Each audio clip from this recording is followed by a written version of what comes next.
Hey, I'm back, and today I thought, let's talk about the NAMM show for 2008. The reason I want to talk about it is because they have lots of new stuff there, and don't worry, I know lots of you probably just want like tutorials and things like that from this channel, and I'll be doing more of those next week, but today I thought I'd talk about some new products. There's some new exciting things, some not so exciting things, etc. But I thought, let's talk about it and leave some comments down below about what you thought was exciting.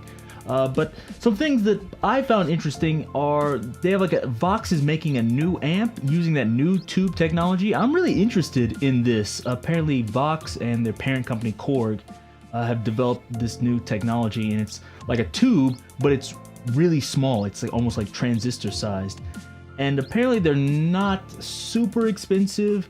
They don't use as much electricity, they have less heat, etc. So you can put them in, smaller devices.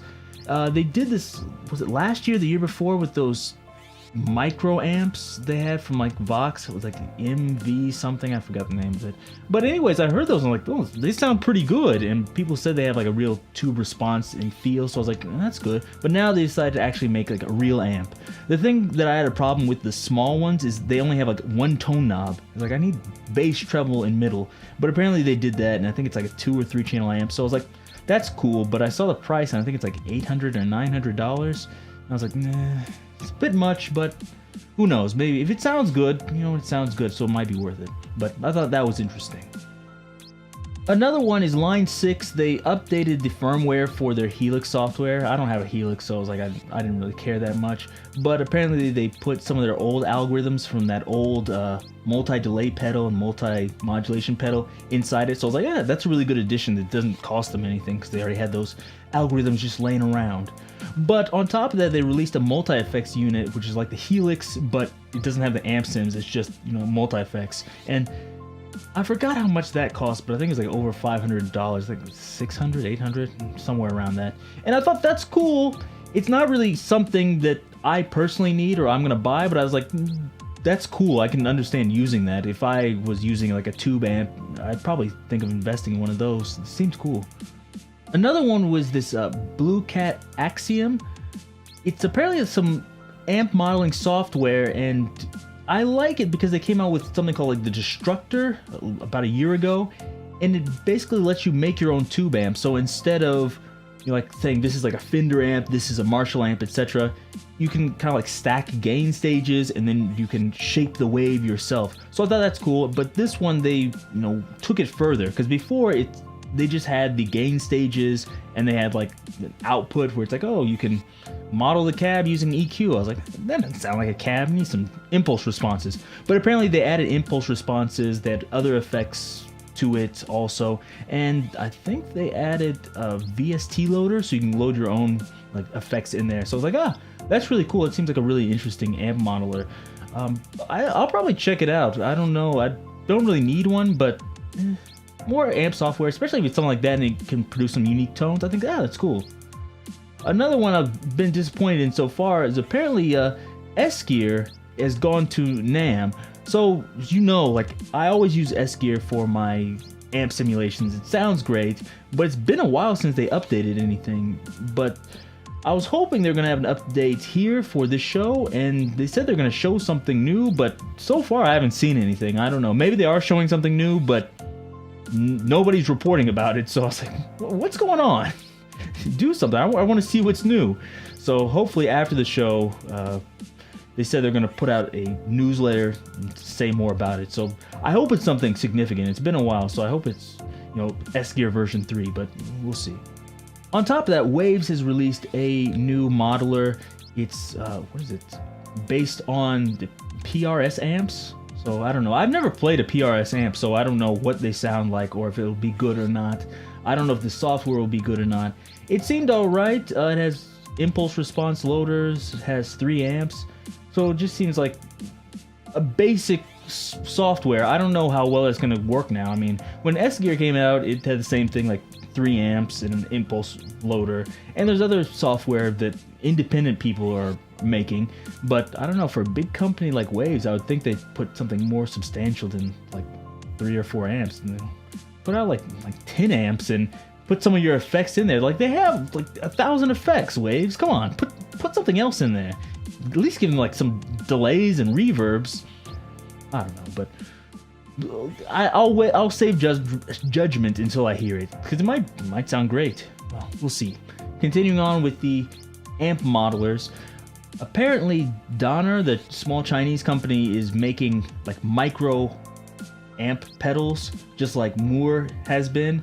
So I thought these were kind of interesting. I don't know what they sound like. I just saw the picture of them, so I was like, probably using the same software as Moore. I don't know what the deal is. It seems like Moore, Joyo, and Donner, it seems like they sell the same pedals and they just put different words on them or something. I don't know what the deal is. But one thing I liked about these that it's different from the Moore has like a clean channel and then a dirt channel.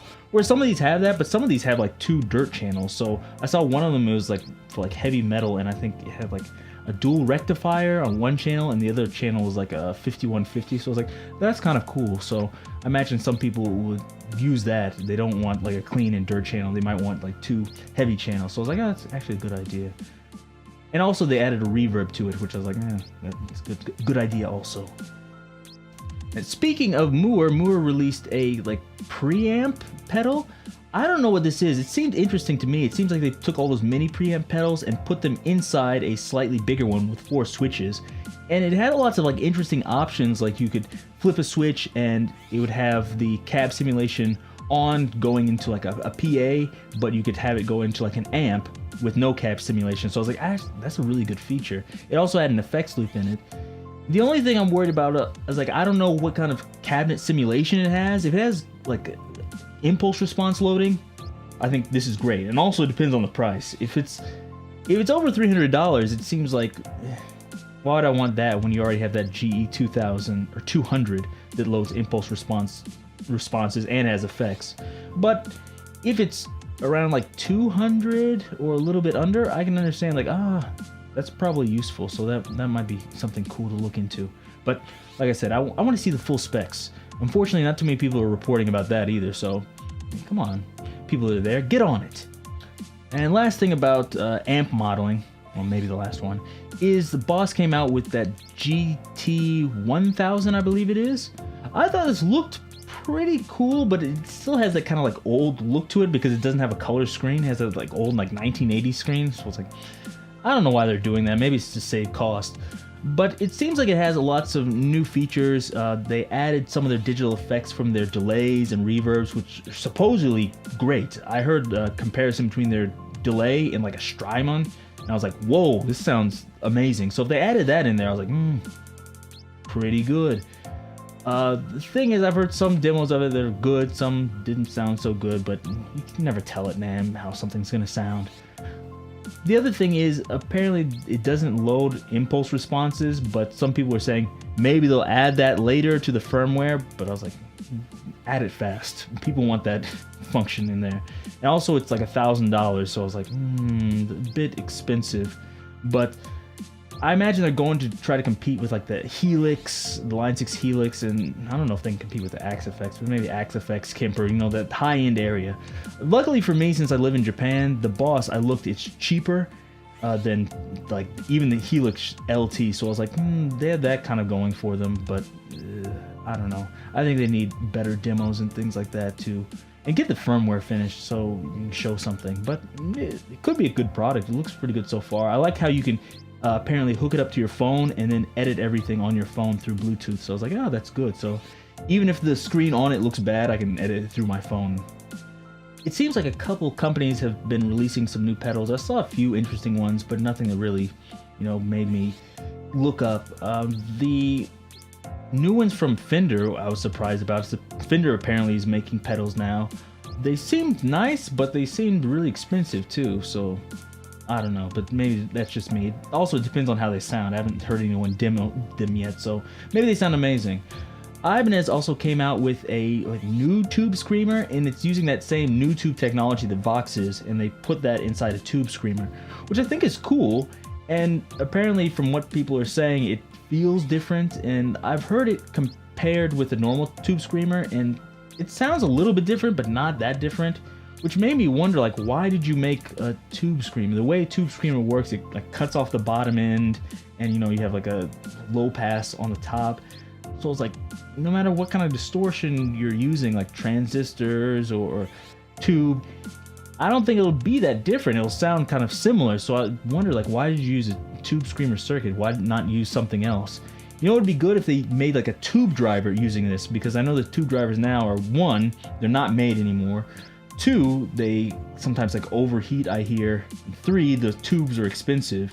And new tube would eliminate all of that. So please, whatever company is making pedals, see if you can make a tube driver using this new tube. On top of that, it looks like Ibanez came out with some new guitars. I forgot what they're called. I think the AX series. It looked kind of nice. They're more like subdued than the normal pointy guitars Ibanez makes. But Ibanez did make some new pointy guitars too. They had some, was it Ironside or something guitars, and it looked like the Kessel guitars to me. But I like Kessel guitars, so I was like, looks good. I don't know if I'll buy one, but maybe I can find one. Also, Kessel guitars always look good. I haven't seen all the new guitars they had at Kessel, but I saw some and they looked good. I like the Kessel company. The guitars look really nice. Maybe if I buy a new one, I might get a Kessel. Also, Celestion came out with a new speaker. Let me see if I can find it. What is it called? The F12X200. And apparently this one is made specifically for guitar modeling software. So it's like a full frequency response speaker, apparently. And so you can use like a amp simulator and then put an IR on it and play it through this speaker, and it should sound like whatever IR you have, which I think is great. And they said it has the kind of like punch and sound of a real guitar speaker. So if you can do that and get that amp in the room sound while using a modeler, that would be great. Also, if you could like take something like an old terrible practice amp with a effects loop and just swap out the bad speaker and put this new one in there and then turn that into a speaker for your modeling amp, that would be great. But I don't know exactly how it works, but I think it's a good idea, so thumbs up Celestion. Also, it seems like Marshall came out with a new line of, was it Origins amps? So I think they're making like single channel amps, and I think they're like the old style Plexis. At least it looks like it. I don't know exactly the specs, but I was like, if they did make like kind of like reissue Plexis with a few new features like effects loops, which I think they have in there, I thought that's really cool, because you know, lots of people love those Plexis, and I know now there's other companies that are making like copies of that, like Splon. Is that Splon? I don't know if I pronounced that right. Anyways, so I thought that's good that they have this for players, and I was like, that's good. I don't know why did they stop making those?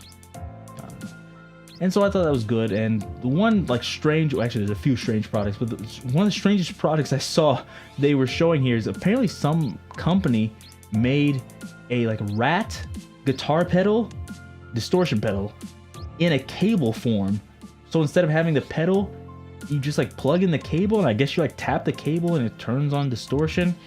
And I didn't understand why anyone would want that or why that would be a good idea, but somebody did it. I guess they thought, hey, can I do this? Yes, I can. And they did it. So I don't know who this is targeted to, but it's there. So if you're interested in it, check it out. That's about it. One thing I do want to say is there's lots of software companies going to the NAMM show, and to be honest, I really don't understand why, because I think it's probably better to just show it on your website or someplace else, because I think lots of the software companies kind of get lost in the crowd with NAMM. And on top of that, people are buying lots of software direct, so you don't really need to get it in a store, although I guess you could. Maybe it helps sales, but I would think people would buy software directly from the company.